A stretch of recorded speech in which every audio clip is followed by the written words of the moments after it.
Hello everyone, board capsule coaching classes में आपका स्वागत है। आज अपन पढ़ेंगे बेटा चैप्टर नंबर 1 के बारे में, इसका नाम है बेटा डेवलपमेंट। पार्ट 1 अपन ऑलरेडी कंप्लीट कर चुके थे, आज अपना पार्ट 2 स्टार्ट होने वाला है। अगर आप इस चैनल पे नए हैं तो चैनल को जाके सब्सक्राइब जरूर कर देना और बेल आइकन पे जरूर बटन दबा देना ताकि आप मेरी वीडियो को भी मिस ना कर सके। आइए बेटा, आज अपन सीखते हैं पब्लिक फैसिलिटीज के बारे में। No matter how much you earn, but it cannot buy pollution free environment for protection from disease। क्या बोला कि आप कितना पैसा कमाते हैं ये जरूरी नहीं है, क्योंकि आप इससे पॉल्यूशन फ्री एनवायरनमेंट कभी नहीं खरीद सकते जो आपको बीमारियों से प्रोटेक्ट करेगा। So public facility like primary schools, secondary school, health care facilities and cleanness जो है बेटा आपको लिविंग मतलब जीवन जीने के लिए बहुत ज्यादा इंपॉर्टेंट है।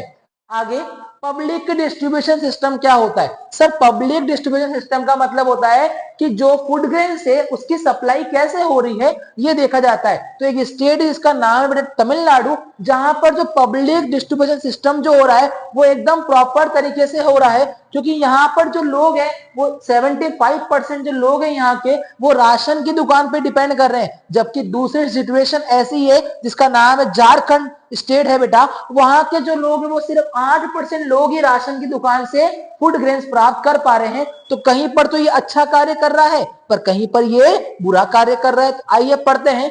इन Tamil Nadu public distribution system for supply of food grain to poor people in rural area is very good and well functioning, but it whereas in Jharkhand the public distribution system is not well functioning and does not provide food grains। क्या बोला? तमिलनाडु के अंदर जी बात कर रहा है बेटा, तमिलनाडु के अंदर जो फूड ग्रेन्स की सप्लाई हो रही है गरीब लोगों को ग्रामीण इलाके के अंदर, गांव के अंदर, वो एकदम अच्छी तरीके से हो रही है। जबकि यही सिचुएशन झारखंड के अंदर बराबर तरीके से कार्य नहीं कर रही है, क्योंकि तमिलनाडु के अंदर 75% जो लोग हैं बेटा ग्रामीण इलाकों के वो राशन की दुकान पे डिपेंड है, बट जबकि झारखंड में ओनली 8% लोग ही डिपेंड हो पा रहे हैं। आगे आता है बेटा अपना body mass index. Body mass index का मतलब क्या होता है बेटा? डेवलपमेंट को मेजर करने के लिए एक और इंपॉर्टेंट एस्पेक्ट है जिसका नाम है बेटा न्यूट्रिशन। न्यूट्रिशन भी बहुत जरूरी है क्योंकि internationally as standard the body mass index is used to determine whether an adult person is undernourished or not। undernourished का मतलब होता है कुपोषित। इफ वी डिवाइड, यदि हम किसी इंसान के वेट को डिवाइड करते हैं किससे? उसकी हाइट के स्क्वायर से, तो हमारे को क्या मिल जाता है बेटा? Body mass index. तो एग्जाम में तुम्हारे से पूछे फॉर्मूला क्या होता है कि यदि किसी इंसान के वेट को, वेट ऑफ पर्सन, यदि किसी इंसान के वेट ऑफ पर्सन को डिवाइड करेंगे किससे बेटा? स्क्वायर ऑफ हिज और her weight, we get a ratio, हमें एक अनुपात मिलेगा जिसको हम क्या बोलते हैं बेटा? Body mass index. आइए बेटा, if body mass index of person, यदि किसी इंसान का बॉडी मास इंडेक्स 18.5 से कम है तो वो अंडर न्यूरिश्ड है, और यदि 25 से ज्यादा आ रहा है तो वो ओवरवेट है। बेटा वेरी वेरी इंपॉर्टेंट, हर बार क्वेश्चन आता है ह्यूमन डेवलपमेंट रिपोर्ट मतलब मानव विकास सूचकांक आखिर होता क्या है? सर, ह्यूमन डेवलपमेंट रिपोर्ट एक सबसे अच्छा मेथड है डेवलपमेंट मतलब विकास को मेजर करने के लिए, क्योंकि इसे पब्लिश कौन करता है? United Nation Development Programme. और ये सबसे अच्छा मेथड माना जाता है किसको लेकर? डेवलपमेंट को मेजर करने को लेकर। इससे ये रिपोर्ट जो है बेटा वो कंट्री को 3 बेसिस पर कंपेयर करती है। वो 3 बेसिस सर कौन कौन से हैं? पहला है बेटा लिविंग स्टैंडर्ड, मतलब उनका जीवन का स्तर कैसा है, ये डिपेंड करता है उनकी पर कैपिटा इनकम पर। दूसरा आता है बेटा हेल्थ स्टेटस, ये लाइफ एक्सपेक्टेंसी पे डिपेंड करता है। और तीसरा आता है बेटा एजुकेशन लेवल ऑफ पीपल, जो लिटरेसी रेट और एनरोलमेंट रेशियो पर डिपेंड करता है।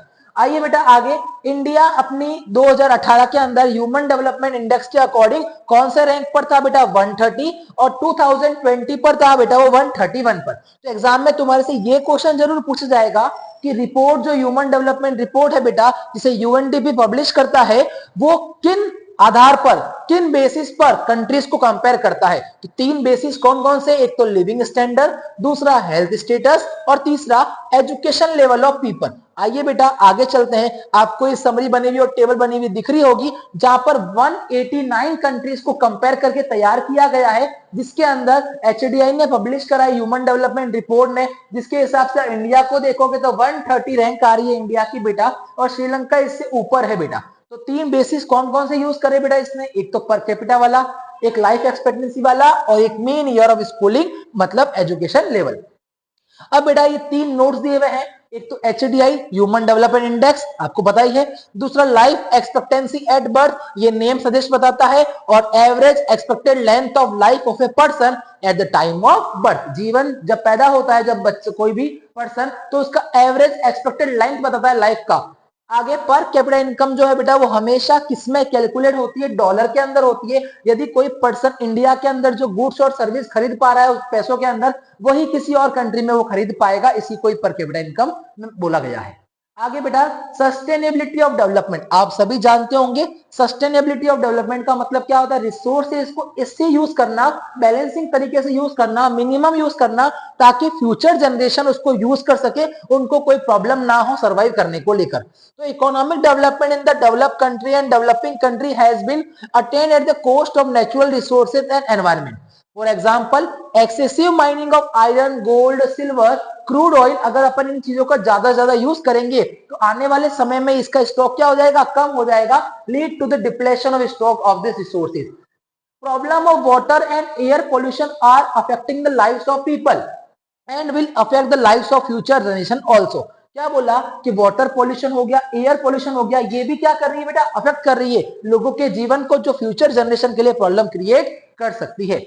एनवायरमेंट डिग्रेडेशन क्या है बेटा, कैसे हो रहा है ये, हम मिसमैनेजमेंट कर रहे हैं, किसका मिसमैनेजमेंट कर रहे हैं बेटा, नेचुरल रिसोर्सेज का। दूसरा है बेटा this is not confined to national और स्टेट बाउंड्रीज, ये सिर्फ सीमित नहीं है राज्य और नेशनल बाउंड्रीज को लेकर बेटा। Now the focus on the sustainable development which permit us to reuse the natural resources carefully. अब हमारा फोकस कहां पर होगा बेटा, कि जो रिसोर्सेज है, सस्टेनेबल डेवलपमेंट जो होता है कि रिसोर्सेज का बरोबर तरीके से यूज करना, रीयूज करना पड़ेगा ताकि केयरफुली कर सके, आगे फ्यूचर जनरेशन सर्वाइव कर सके। लास्ट लाइन क्या आती है बेटा, sustainable development is a new term that is associated with the balance use of natural resources eight a minimum level so that future generation can use it। क्या बोला कि हम नेचुरल रिसोर्सेज का ऐसे यूज करें ताकि फ्यूचर जनरेशन क्या कर सके, इजीली यूज कर सके और उनके लिए वो सेविंग रहे। ये आपका चैप्टर नंबर जो फर्स्ट था बेटा खत्म हो चुका है, छोटा सा ही चैप्टर है, हर बार यहाँ से क्वेश्चन आता है और ह्यूमन डेवलपमेंट से क्वेश्चन हर बार आता है। आप जाके PYQ देख सकते हैं, आपको इसमें से एक क्वेश्चन जरूर मिलेगा। अगर आपको ये वीडियो पसंद आया है तो वीडियो को लाइक करना ना भूले और चैनल को सब्सक्राइब कर दे और बेल आइकन को दबा दे ताकि आप मेरी कोई भी वीडियो मिस ना करें। तब तक के लिए बने रहिए बोर्ड कैप्सूल के साथ, अपन मिलते हैं अपनी अगली वीडियो के अंदर। Thank you so much.